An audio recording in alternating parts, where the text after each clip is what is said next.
મહાશિવરાત્રી નિમિત્તે યત્કેશ્વર ઘાટ ખાતે વિવિધ કાર્યક્રમોનું આયોજન કરવામાં આવ્યું છે। મહાશિવરાત્રી નિમિત્તે વડોદરાનું ઐતિહાસિક ગણાતું એવું વિશ્વામિત્રી જ્યાં આવેલું છે યત્કેશ્વર ઘાટ, જે છેલ્લા 21 વર્ષ સુધી વિશ્વામિત્રી સેવા સમિતિ દ્વારા શિવરાત્રિના દિવસે યત્કેશ્વર ઘાટને દર વર્ષે સાફ સફાઈ કરીને ઘાટ ઉપર રંગરોગાન કરવામાં આવે છે।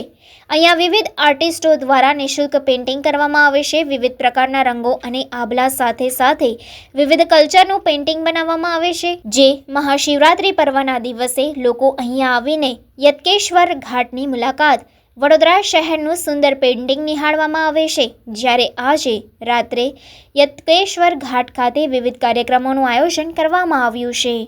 વિશ્વામિત્રી સેવા સમિતિ અને એના સપોર્ટમાં આવેલી બીજી બધી સંસ્થાઓએ બધાએ ભેગા મળીને 80 કિલો ગેરું અને 50 કિલો ચૂનાનું આ શણગાર કર્યો છે। ઇકો ફ્રેન્ડલી પેઇન્ટિંગ કર્યું છે। વડોદરાની એક ઝાંખી તમને કલાનગરીની જોવી હોય તો તમને આ જગ્યા પર જોવા મળશે। આજે સાંજે 7 વાગ્યાથી લઈને 12 વાગ્યા સુધી રંગારંગ પ્રોગ્રામ છે, જેમાં વડોદરાના આર્ટિસ્ટો દ્વારા અહીં આગળ પરફોર્મન્સ આપશે। ગિટાર પર ડાન્સ છે, સૂફી ગાયનો છે, પછી ભારતનાટ્યમ છે, સાંસ્કૃતિક ને એવા પારંપરિક નૃત્યનું આયોજન કર્યું છે। આ જે ચિત્ર તમે જોઈ રહ્યા છો એ ચિત્ર પણ અહીંના લોકલ કલાકાર દ્વારા એમના ખર્ચે આવીને અહીં આગળ વિશ્વામિત્રી માટે અને મહાદેવ માટે એમણે એમનું બેસ્ટ આપ્યું છે।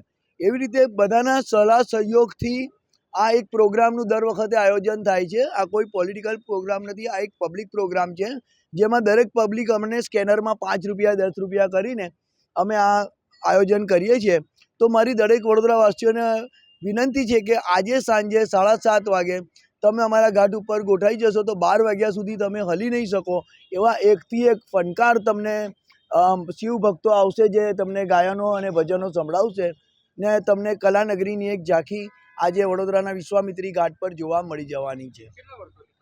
અમે અમારું 20મું વર્ષ આ ચાલી રહ્યું છે, પણ છેલ્લા 5-10 વર્ષથી આમાં વધારો ને વધારો થતો જાય છે। લોકો નદી માટે અને એના માટે અવેર થતા જાય છે।